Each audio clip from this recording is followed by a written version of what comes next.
I don't think an Ocarina of Time remake would look like this, and I'm not talking about the photorealistic animals, I mean more so the realism of the environments themselves. Hello everyone, it is so good to see you. My name is Daniel, and one of my favorite aspects to analyze about the Zelda series is the art style. Everything from the sprite art of Link's Awakening to the vast horizons of Breath of the Wild. It's impressive that this series has been able to make so many unique art styles and visual identities for the past 40 years. That's not something that's easy to do. There are very few games that have actually borrowed the exact art style from a predecessor and carried it onward. But something that's really interesting to think about is the fact that Breath of the Wild was something born during the Wii U era, and we've carried that through Tears of the Kingdom, Age of Calamity, Age of Imprisonment. There's been 4 titles that we've carried a Wii U art style over. It's beautiful on Switch, even more so on Switch 2 with the enhanced version. So it was never truly able to utilize the power and potential of the Switch itself when you think about it. There was a game or two that was able to create an art style that they can call all their own, but we'll get to that one later. The real topic at hand is talking about all of these rumors discussing a potential The Legend of Zelda Ocarina of Time remake. Now, this is the 40th anniversary for Zelda. It would be strange if they didn't acknowledge it whatsoever this year in some way or form. The series didn't really do a whole lot to celebrate the 35th anniversary 5 years ago. There was the Skyward Sword HD release on Switch, there were the few titles that released on a Game & Watch, but other than that, it was pretty tepid. But we could potentially be looking at the biggest celebration since the 25th anniversary that released the original Skyward Sword on the Wii. There have been a lot of rumors in the last year or two, and certain events have lended credence to the fact that we may be getting an Ocarina of Time remake. From the final epic battle of Link versus Ganon in Ocarina of Time in LEGO format, to the fact that we're getting a movie next year, I think this is the right time to release something like this. The announcement of Star Fox for Switch 2 has lent the most fuel to this fire. That series was dormant, and for an entire month we were wondering and speculating if this was going to be announced, if it should have already been announced. There was a lot going on. But in all of that discussion, I never really saw anybody discussing what the game might look like. Most of us were too busy talking about whether or not it was going to be the Lylat Wars again, but I definitely didn't see anybody expecting a realistic Fox. And that's part of the core reasoning I have that Ocarina of Time is just going to look a bit different than what we might be expecting. Like, Nintendo's MO has been to surprise and delight us in its releases and in its announcements. And boy, it was a surprise to see everybody looking photorealistic. Like, that's just a real fox, toad, hare, and chicken in a cockpit. Delighted? I'm not so sure, but surprised, definitely. I don't think anybody was expecting to see Fox and Friends in this art style. If anything, the fact that Fox had a recent theatrical appearance in the Super Mario Odyssey movie made me think that if there was going to be a new game, it would be something between that Fox and something close to Star Fox Zero, like somewhere within that range. But that style of Fox, it's just too obvious. They were either going to go like full anime or photorealism, and they went for the one that a lot of people were kind of taken aback by, and not in a bad way in some ways. I have already seen many people warming up to that art style, and if anything, it is generating a lot of discussion, which Nintendo wants to see happen. Something that I can't get out of my head is how much that Star Fox 64 and Ocarina of Time are just intrinsically linked together. These became their respective genre-defining titles on the Nintendo 64. Despite being their very first foray going into 3D, they are still celebrated as some of the very best in their series. The art style, some of the utilized engine, and even down to the sound font were exactly the same as each other. There is a reason why there's an R-Wing just hidden inside the Ocarina of Time code.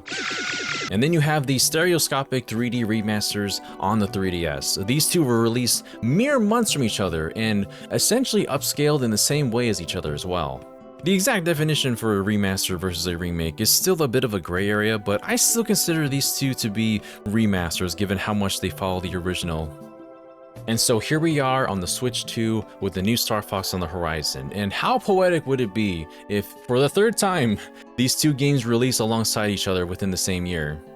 But while we're still unsure that the game is coming out at all, I think it'd be fun to speculate just a little bit about the art style, because I wanted to just kind of get some thoughts out there. I've seen a lot of people talking about how this art style for Star Fox on Switch 2 is perfect for The Legend of Zelda Ocarina of Time. It has a natural realism to it, the lighting is amazing, and I agree, places like Venom and Corneria look fantastic, and thinking of that applied to Ocarina of Time is very tantalizing. It's also a little too obvious, right? I'm sure that everybody here can think back to a time that Nintendo has made a decision that just didn't really quite make a whole lot of sense. And maybe it was for the better, maybe it was for the worse. A lot of this has happened with The Legend of Zelda itself. Like, remember that time when we had The Legend of Zelda Ocarina of Time and Majora's Mask and we were like, man, this will look incredible on a higher spec console. We got that demo from Space World where it's Link versus Ganondorf and we're like, oh my gosh, this looks incredible. They're dueling, they're both fighting with their swords. Ah, the next Legend of Zelda game is going to look amazing. And then there were enough people at a board meeting who had the gall to say, what if we made him really squat and stout with a massive head and eyeballs and made it look very cartoony? People were upset.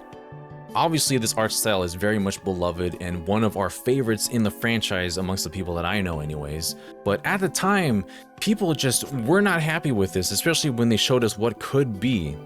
Hell, this happened the second time when we saw Twilight Princess reimagined on the Wii U with that level of tech and horsepower. But this and the Space World demo were just that. They were showcases displaying to the public what this hardware could do. It was a pitch, not a promise.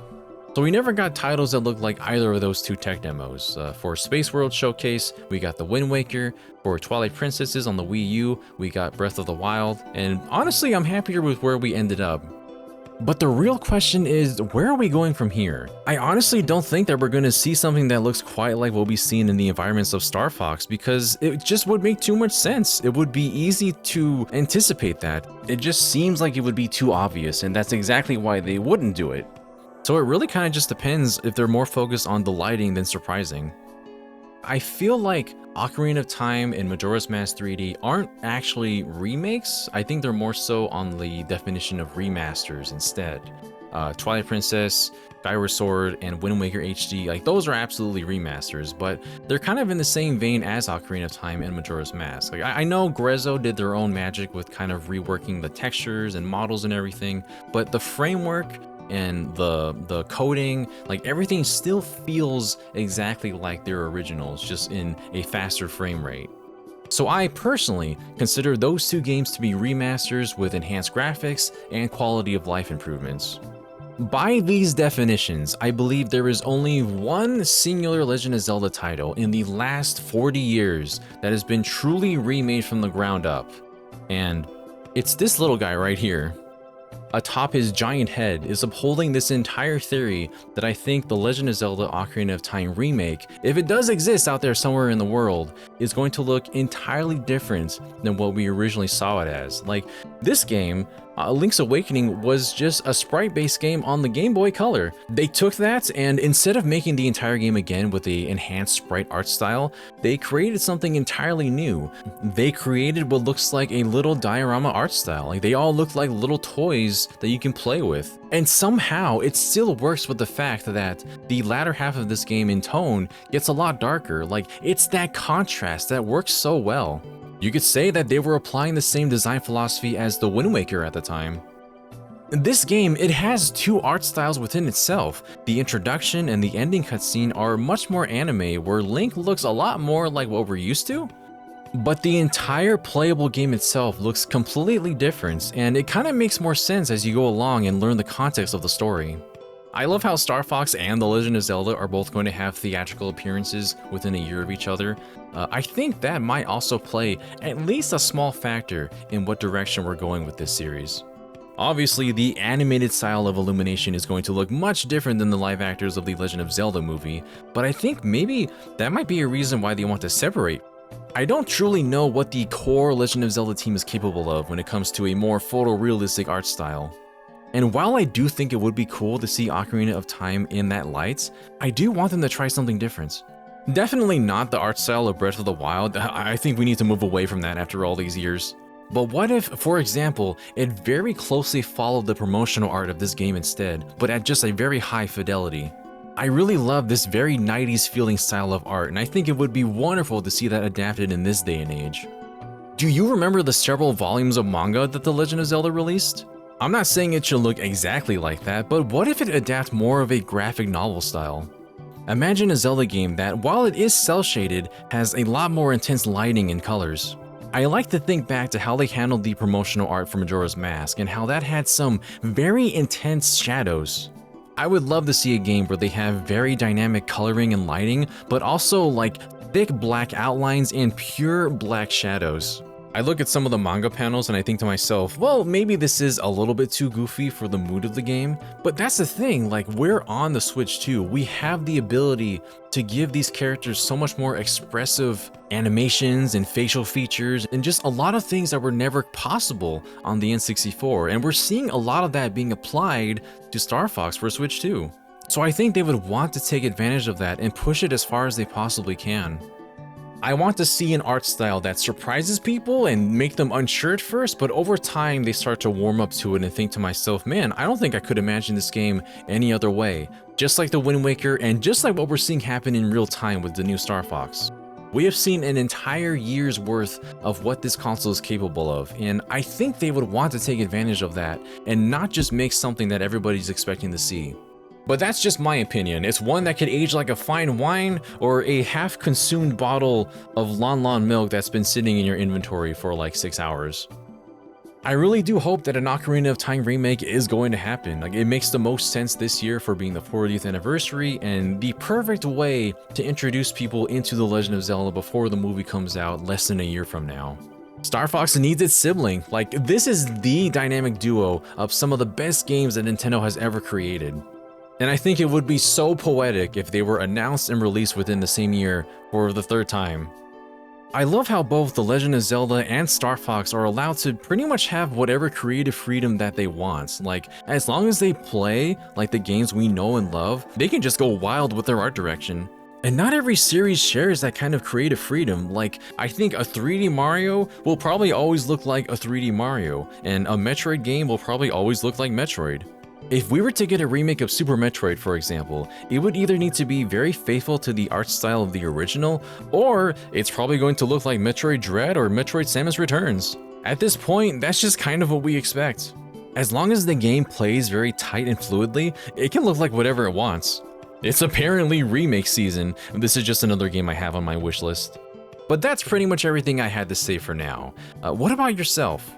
Are you expecting something like an Ocarina of Time remake for the 40th anniversary, or do you want to see something entirely new?